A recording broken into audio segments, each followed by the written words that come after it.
So I think I know most of you, but if you don't know me, my name is Rajiv Gupta. I'm team leader for Genomics and Trade Discovery. So it's my pleasure today to introduce Dr. Jaswinder Singh. So I have known Jaswinder for many years, 20, 25 years maybe. So we were together in back in PAU when we were kids. Yeah. So anyways, I think Jaswinder did his BS and MS in PAU in plant breeding. Then he joined PAU as assistant professor there. So he was a wheat breeder. In MS, he worked on pigeon pea. That's a connection with the CRESAT. He worked on wide hybridization in pigeon pea. So he was in PAU for I think 4 or 5 years. So then he moved to Australia. So where he did his PhD from CSIRO, Sydney University, and working on wheat quality, grain quality. So then again, as we say, this Earth is round. So we overlapped again. He moved to Berkeley, UC Berkeley, where I was at that time too. So we overlapped there in Berkeley. So in Berkeley, he worked with the Peggy Lemo.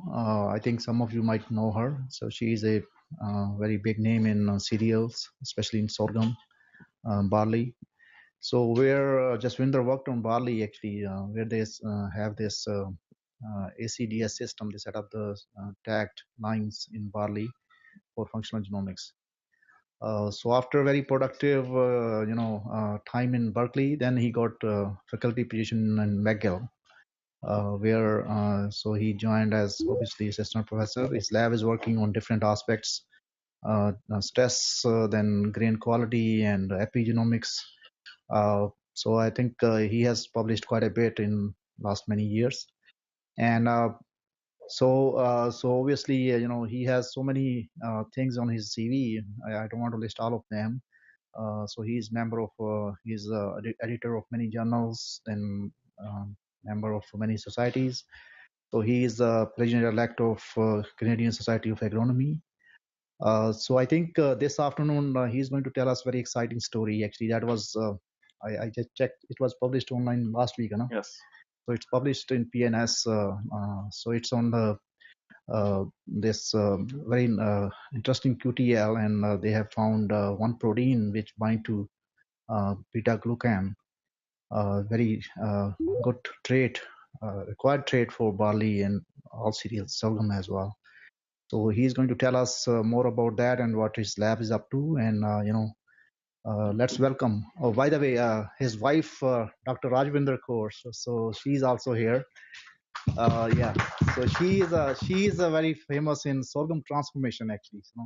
So she has done very nice work on sorghum transformation, as almost 15 years of experience in sorghum transformation.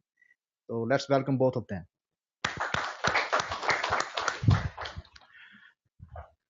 Thank you very much, Rajiv, for such a nice introduction. This is really my honor. It's my honor to be here at ICRISAT. Last time I visited in 2013. At that time, there was a meeting, and I got a chance to chair one of the session. And I still remember that I mentioned at that time, maybe many of you may be there at that time, that more than 30 years ago, I visited ICRISAT as a student. And I'm so lucky that I'm getting more chances to visit such a prestigious institute, which has a great impact of millions of people's life. As you know, ICRISAT works on for the semi-arid tropics, right? And I think this is the future. If you see global climate change, and there will be more drought, there will be more hot waves, there will be, in cold areas, more cold. So biotic and abiotic stresses, especially abiotic stresses, will have a lot of impact on yield on many different crops. So I can see that in future, ICRISAT will be leading a lot of things because they have a lot of great experience, especially in that area, and they are great scientists. Like my friend Dr. Gupta, I will say Rajiv. one of the great scientists I have ever met, who did his studies in Cambridge and then postdocs at Berkeley. And whenever, another thing is, being a scientist is one thing, being a great human being is more over that actually. So my interaction with this 22 years speaks that because he's a great human being, that's how our interaction still the same. So Rajiv, thank you so much for organizing my seminar. So let's go to the story now. I will be mentioning today genomic dissection of one of the important QTL.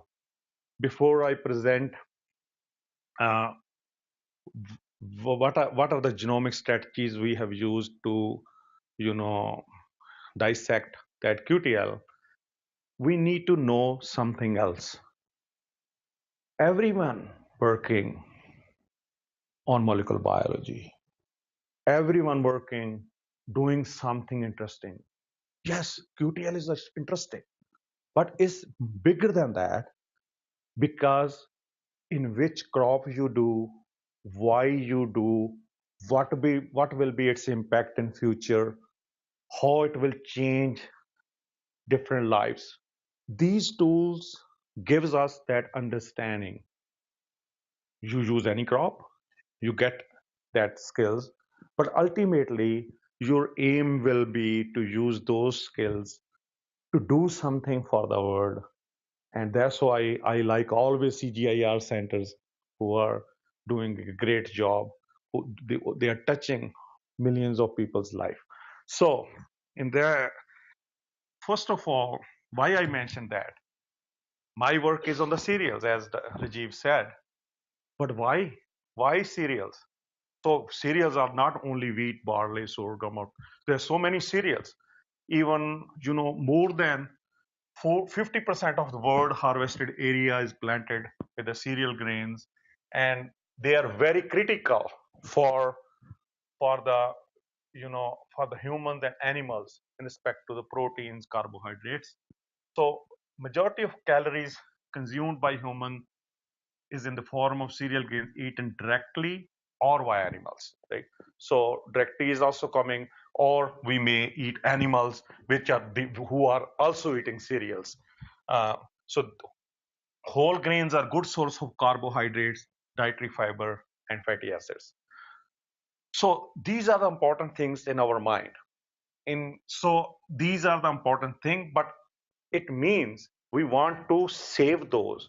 We want to improve them, because it has a bigger impact on people's life, also on our animals. So cereals represent, I have written here, a vital contribution to food security. So then food security is a broader thing. For Africa,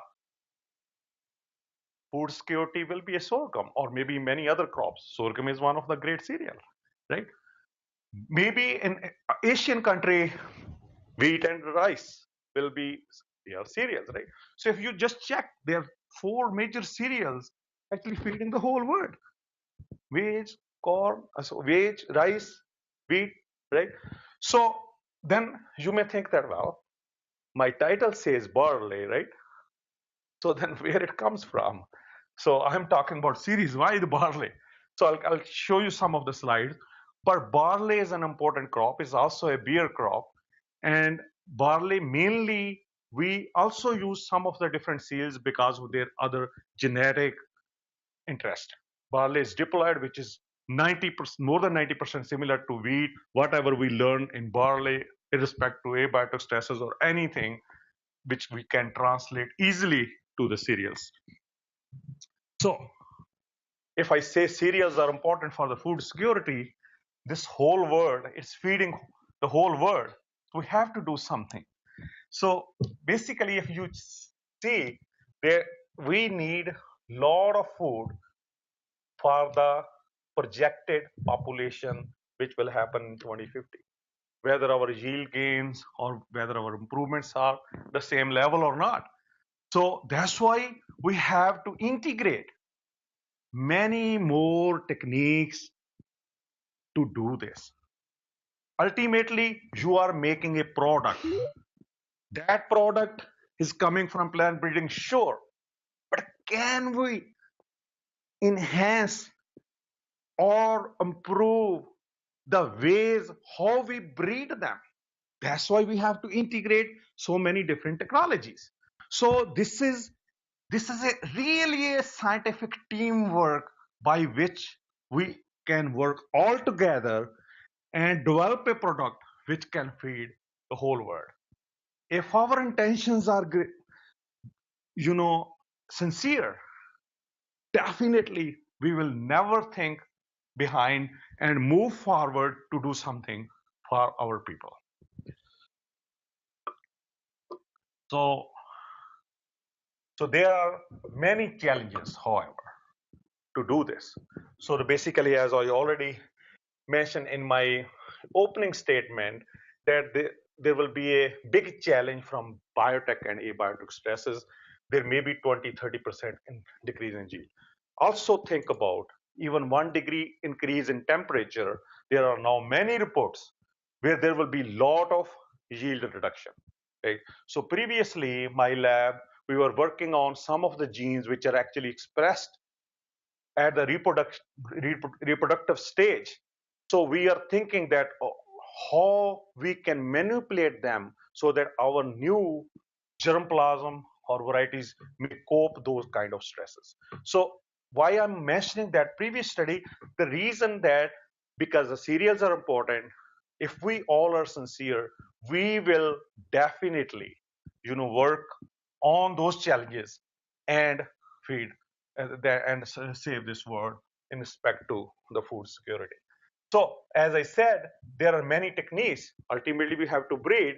Genomics and biotechnology, as you know, can help not only for generating in the high yielding, better quality cereals, but also nutritionally rich and safe, climate resilient cereals, right? So when I say cereals, I'm saying for every cereal, right? So when we want to do this thing, it is connected with something else.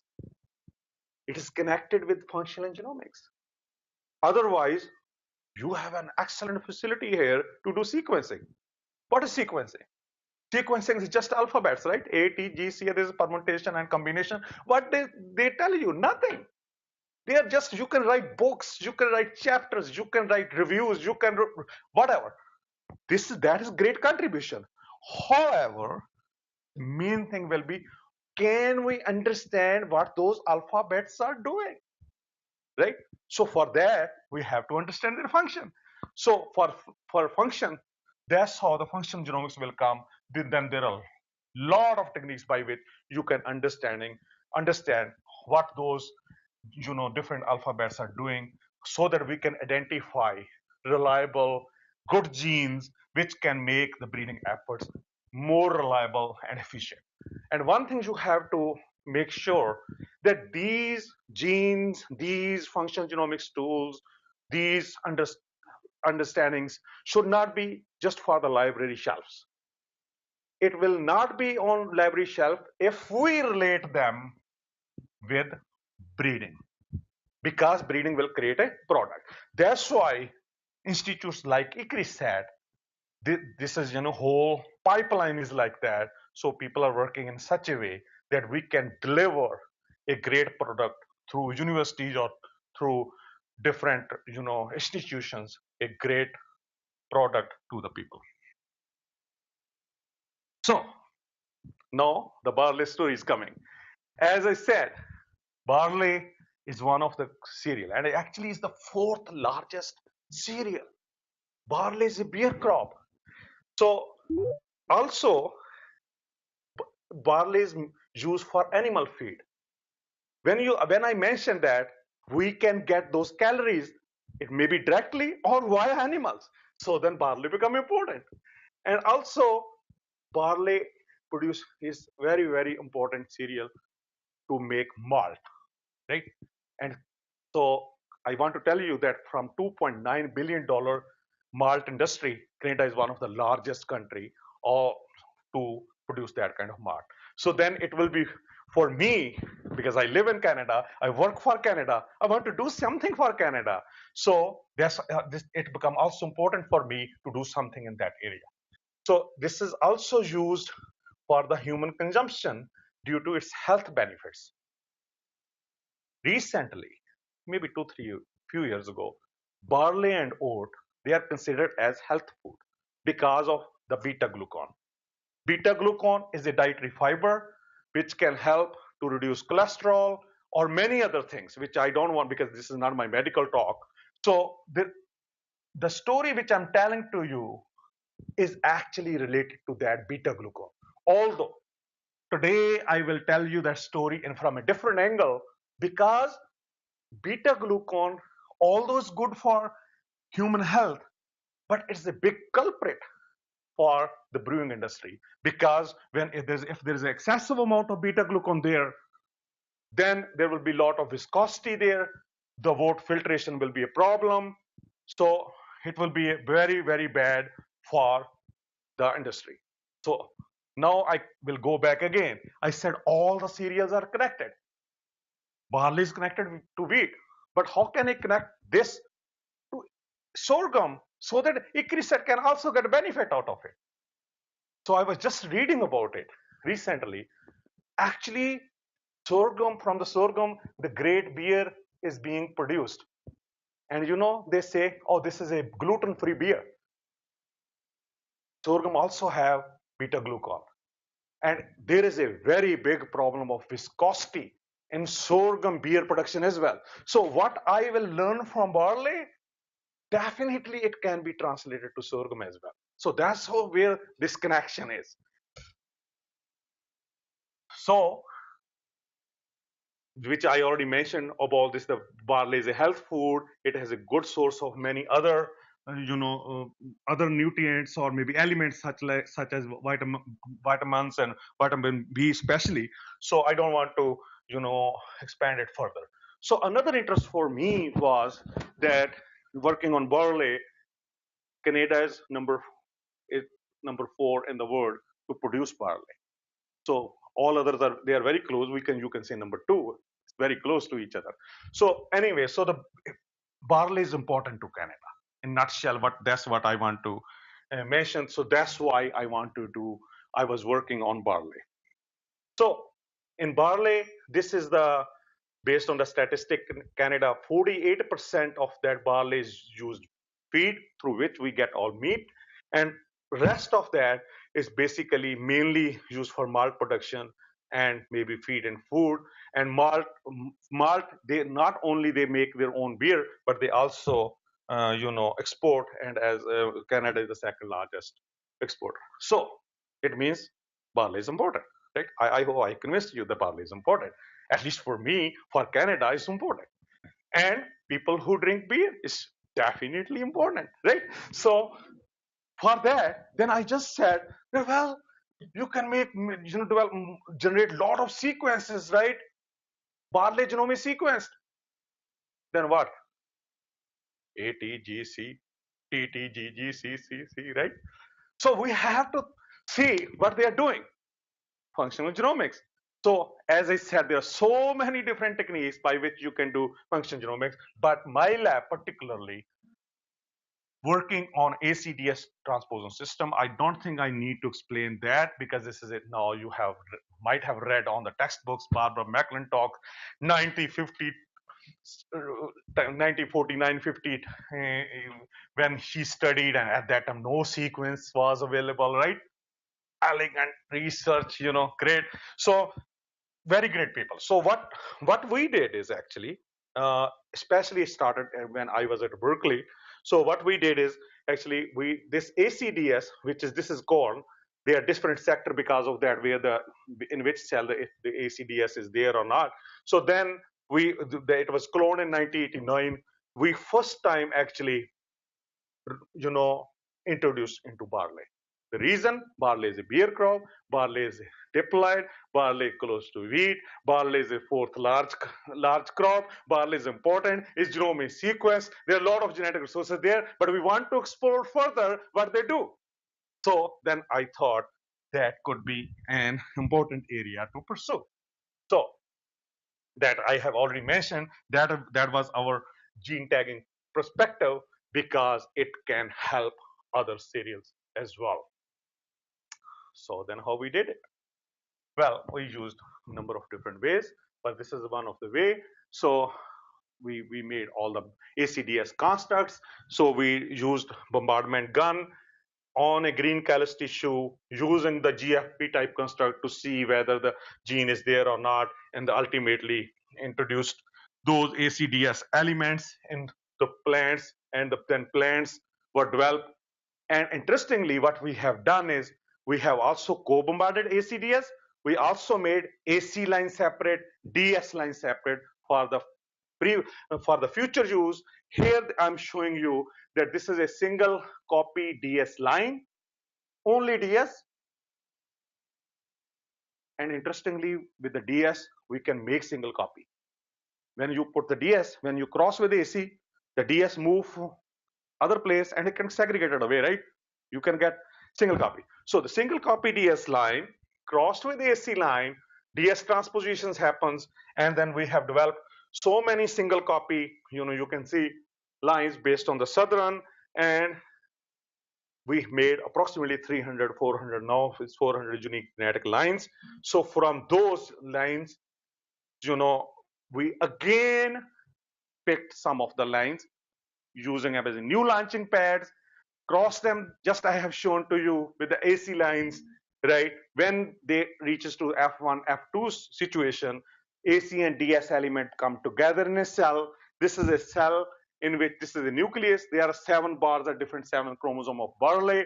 And if they are now, you can see they are DS elements or they are AC. I'm showing 2 here just to explain to you when they are together, what will happen. So if the AC is active, it will transpose, and when it transpose, it will jump. It may go anywhere. It may go either very close, linked positions, or may go to the different chromosome, which can be segregated away. Both things are very, very important. Can integrate science. If our DS is here, the other important trait, whether heat stress, abiotic stress, yield, whatever, the QTL or whatever is there, you can reactivate them, capture all those things and see what those genes are, what those alphabets are doing, right? So that's exactly what we did. So using these skills, we developed so many lines. This is just a short summary.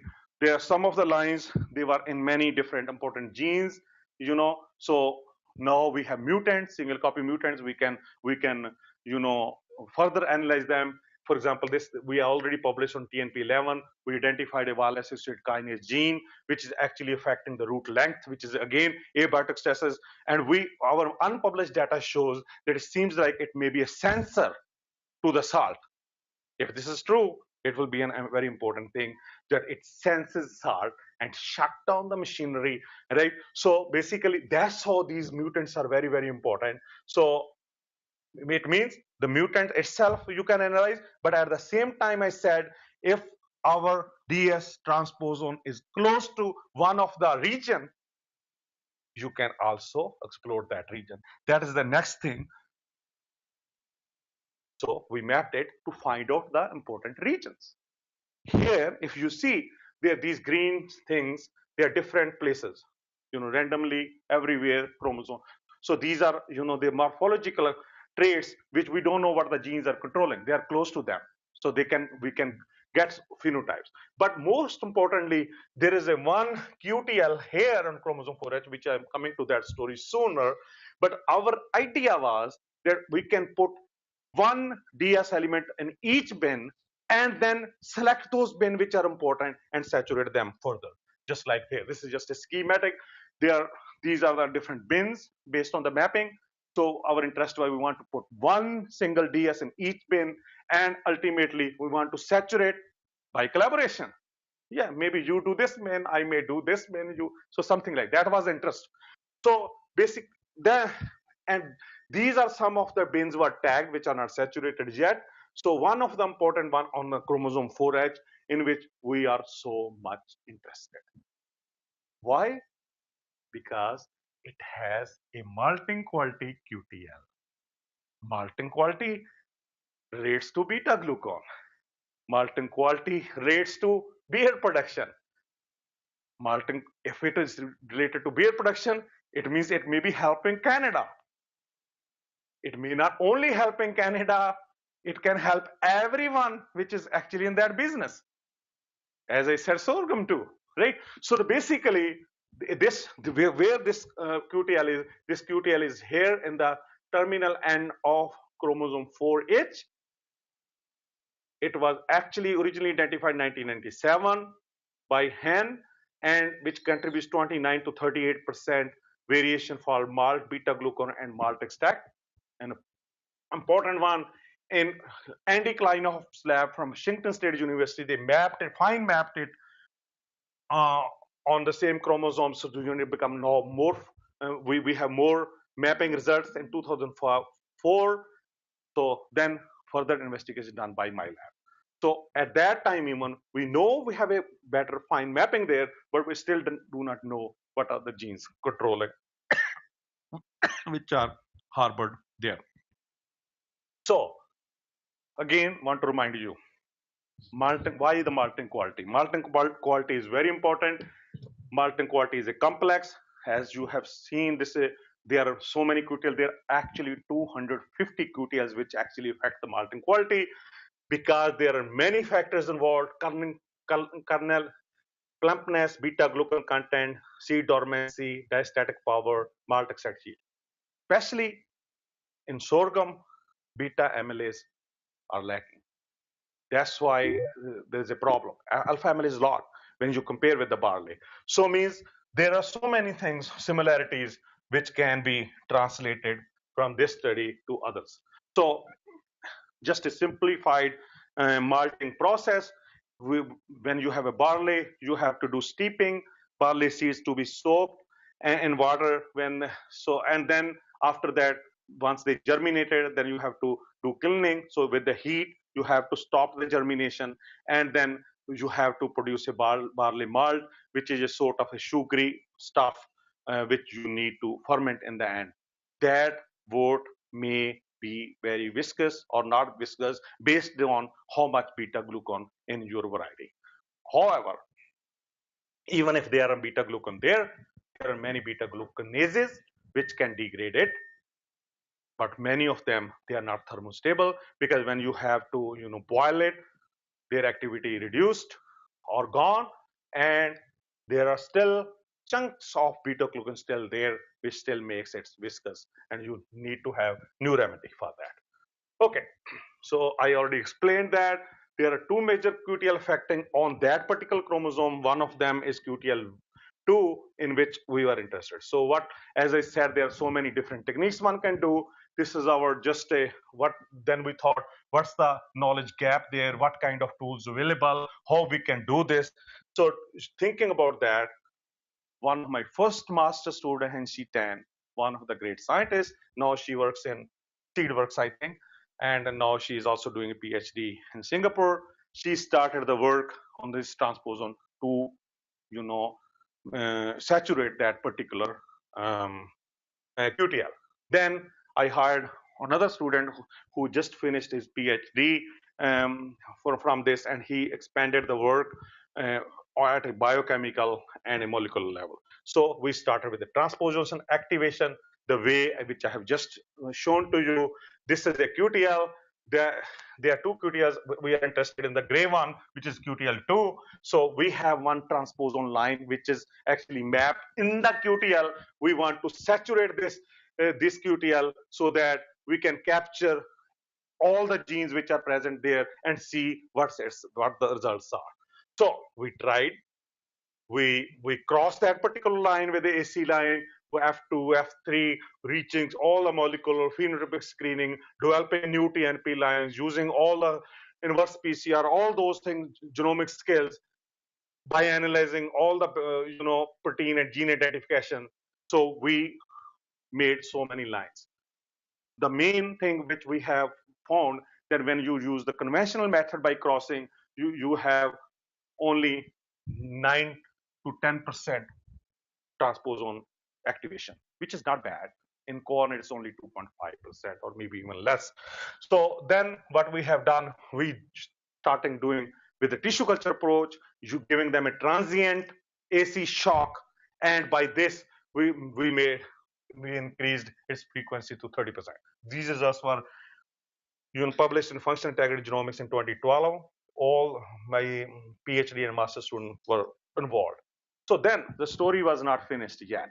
So here we tried this QTL region. The idea was we want to make new lines. We did, but we want to only select those lines which are actually present in this area, right? We did. So however, when we analyzed all them, unfortunately, we could not find any line which was directly related to malting. So effort was good. Then my PhD student thought that maybe we can do something else. So then he started synteny-based approach. He took all the all that area of QTL, and then he just checked with the comparative genomics on the rice genome. Cereals are related, right? So we found 100 genes which are in this area, narrowed down to 22, which may be candidate for germination and malting. And in the meantime, genome sequenced, Barley genome sequence. Then that was a great help. Then we get all the 22 genes from the Barley side. So once we have all those genes, Barley side genes, we tested on different malting and feed varieties based on the expression. Interestingly, we found one which were differentially expressing. So this is a summary of that. These red balls are just showing where there are conserved markers between barley and rice. 85% or 90% they were similar. So there was not many problem. These are the 22 genes, and this is MSB12 here, which we have identified, which I will show within a minute, expression analysis, which contains sugar binding domain. And I still remember the day when I was sitting with my student in my office. I said, well, Surinder, what do you think? What do you think how it will be doing this thing?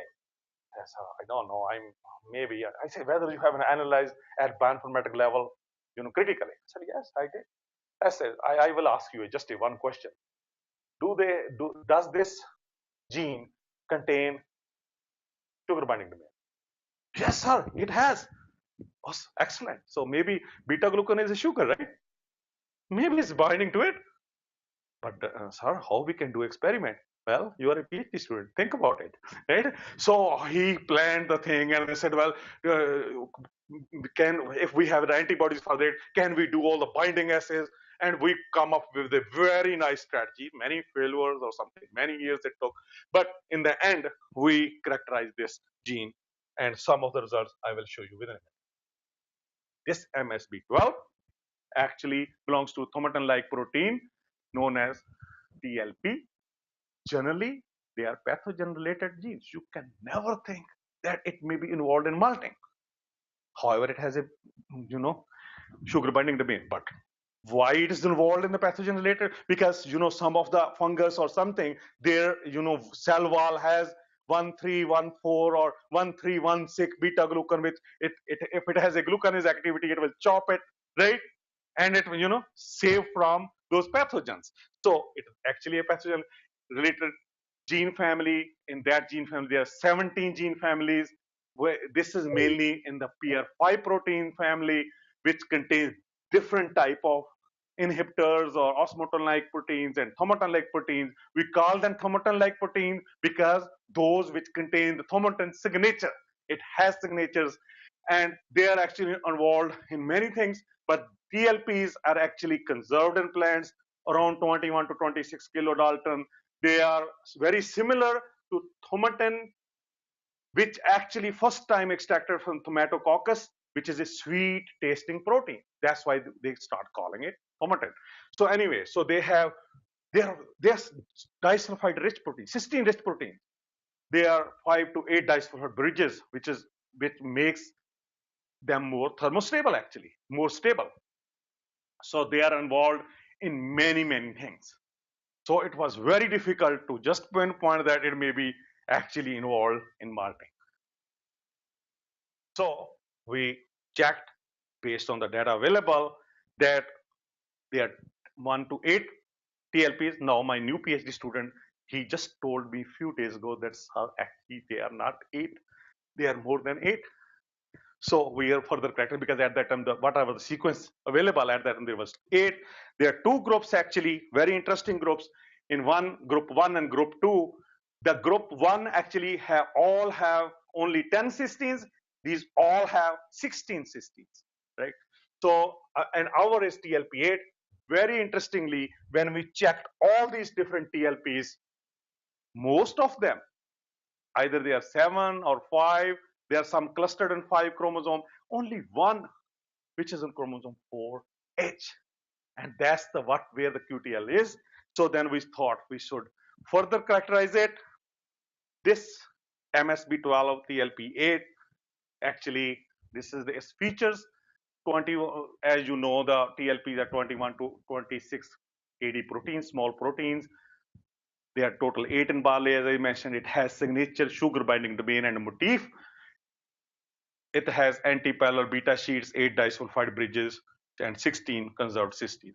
Interestingly, it has a binding domain which actually, make probably an acidic cliff, and this binding motif is actually involved in that binding. How we tested. So before we reach to the binding stage, what we did is originally we did just a semi-quantitative PCR. As you start the lab, you just check it at first. So we took 3, 1, 2, 3. The 1, 2, and 3.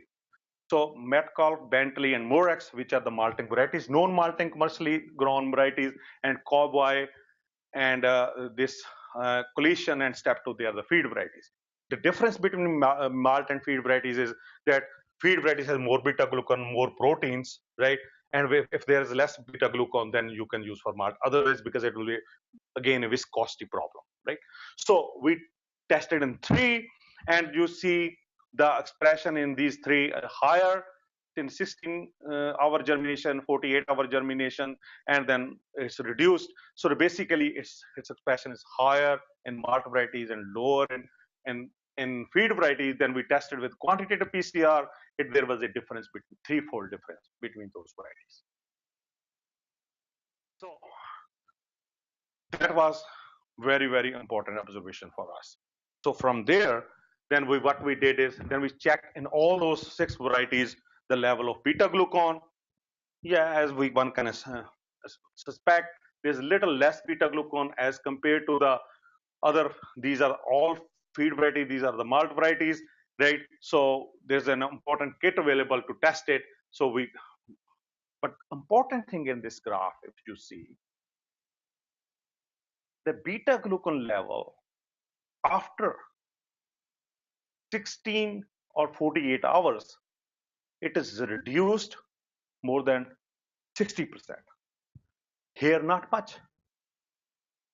There, the gene is there, but expression is not there, right? So that was a very important observation, and expression was there. It is sort of correlating, so that it indicates us that this is the gene which is actually involved. So what we have tested, that extent of the beta glucan binding. What we did at that time, we don't have that much resources for purify the protein. We made extract with the Thaumatin rich extract of protein from different varieties. We did many times, and that extract we added beta glucan there, and see binding. There is higher binding in malting, lower binding in feed. That was again an interesting result. Then I said, well, why it is happening? Yes, it is a sugar binding domain. Glycosylation will be there. We used one type of glycosylation kit. So there was a higher signal in malt, very low or no signal in there. So it shows glycosylation is there. Then we used a gene prediction program. it shows that there's a glycosylation site is there. So then we try to match maybe white, maybe in some variety we found there may be one amino acid difference, but we are not certain that it's because of that. So it is based on expression. There's some W2 type regulators and promoter which may be actually differentially expressing this protein gene. Sorry. So then which you see there are so many cysteines, conserved cysteines in all 8 one. So one has 16, another has 10. So then we also again, then we thought, well, I know they are binding. They are definitely binding with the beta glucan. So why they are binding? How they may be binding? And then I talked to at that time Professor Buchanan, who's actually father of thyrodoxin, who did so much work on disulfide proteins, and to discuss with him, what do you think, Bob, what's happening? He said, why not you do a simple experiment with the DTT? Oh, that's great. We can add DTT and we can first reduce the protein and see if this is binding or not. Then it will tell whether these disulfide bond and cysteines are actually involved. They did actually. So when we put all this DTT in anywhere, all gone, binding gone. So originally this is unbound, this is actually bound, and then there are different varieties you can see. In feed variety, this is already a low binding. In malt variety, there is a high binding, which I have shown you previously. When we added different set of DTT or maybe beta mercaptoethanol, all this reducing agent, this is all gone. Binding is gone, even in the malt varieties. It gives us so great enthusiasm and say, well, we have to further see it. So then after that, I said, well, Bob said, no, it's good, but we have to have a purified protein which shows that. So then we purified in E. coli. We have an E. coli recombinant protein. We tested with PC means patchy man, which is only 1,3-beta-glucan, which somewhat known that it can bind. So we used different ways, adding DTT or glutathione. So same way we added oxidized, DTT, which is 1,3,1,4-beta-glucan. So here we tested it, and whenever you put a reducing agent, its binding is gone, even on the purified stuff. And interestingly, when we have actually added a thyrodoxin system there, which we have to add thyrodoxin and NTR, its enzyme, its binding is drastically reduced. That was the basis of our paper, that its binding is redox regulated. So that was very interesting. So after doing that, this is just the overall results of study, because we cannot say based on only one or two oxidizing or reducing agent. We tested whatever available oxidizing and reducing agent. If you see in the reducing system, it's reducing except some for example sodium ascorbate, which is reducing. Then I found out that because this is not a very stable, when you even do a treatment, it becomes oxidized. So that's why it works as an oxidizing agent. So then we tried here, it was either increased from this normal control one or maybe similar. So means it shows that if based on that, we thought that the Thaumatin-like proteins actually binds with beta glucan, but its activity is redox regulated. So it enhances when there's oxidizing conditions are there. So I remind you again why it was important. So excessive amount of beta glucan during malting leads to highly viscous wort, diminishing rate of wort filtration, haze formation in beer. So amount of beta glucan is really an important index for determining the overall malting quality. So we have identified a gene, the protein of which actually redox regulated and binds to beta glucan and sequestered that beta glucan. However, we don't know yet whether it has a glucanase activity, which chances are high, and if it has a glucanase activity, because it has a lot of cysteine, it will be thermostable, because you have to boil those wort. So it will be a very, very important. Or it may be sedimenting. If it is sedimenting, so it means you can also collect the beta glucan from that wort in the end, which is a very good dietary fiber. So both have implications. So based on that, we come up with the a Malting process hypothesis that this, to summarize this, in the chromosome 4H in the short arm, there's a QTL2, which the TLP8 actually reside here. Overexpression of that is in the Malting variety, underexpression is the feed varieties, and their binding, it binds when there is a lot of TLPs there, it binds lot to beta glucan. There's a less beta glucan in the word, and so and then in this there will be more beta glucan just opposite here, but this binding is redox regulated, by which one can make either improved loitering and quality, and here it will be serious difficulties. So basically, you know, if I remind you the story, the QTL2, what was there? It has a 30 to 38% variation for beta glucan or maltextate. It relates very well.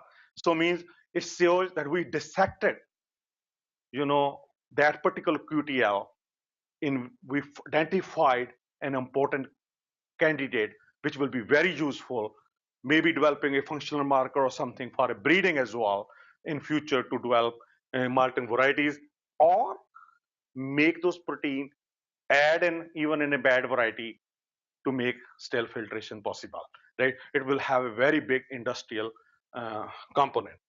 So to conclude it, as you have seen, if I hope I have convinced you that we have successfully generated some of the transposon lines all in the QTL2 region. However, we could not identify because we need more there.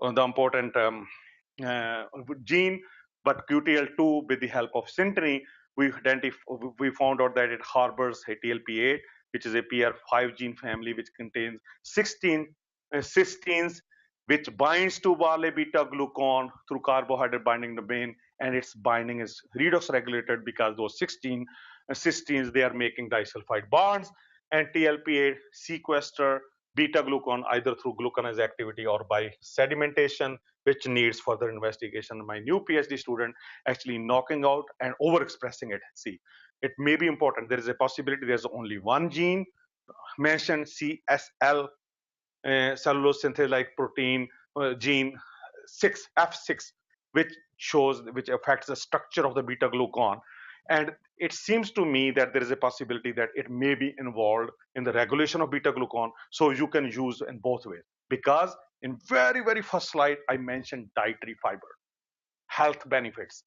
It not only will be helpful for the brewing industry, but at the same time it will be very helpful to create new cereals having high beta glucan, and which will be a good for health, and you know, which have more dietary fibers. With this, I just if you want to study, understand more, you might have already an idea. You can check our recently published paper, redox dependent interaction between Thaumatin like protein and beta glucan, which influences Malting quality. And there are some other newses you can also find, which is written more simplified way, and in the internet. I just checked it. There's a big breakthrough. Why they think that? Because beta glucan is a big culprit. We need intention of this, and we try to do this, and we checked one of the challenges we did it. So this is a story which I'm telling you based on the quality. Using similar type of things, we are also working on the biotic and abiotic assessing using the similar strategy to help the world. So in the end, I actually, it's not my work, it's my team's work. This is my current team. This is Rajiv. Actually, he did a lot of work on the expression side, and also basically on the ELISA side, because my PhD student who is not in this picture, which I have shown to you previously, left 2 years ago after doing his PhD. Now he's postdoc at Saskatoon, and so this is my new PhD student. This student just finished PhD with me on the cellulose salval genes, with collaboration with Dr. Toga and Kulvinder Gill. And so this is undergrad students. This is my new PhD student working, you know, expanding this particular project further. Sajad Ahmed is the lab manager, and with that, these are some of my collaborators, and who helped us in various ways. So in the end, thank you very much for your attention.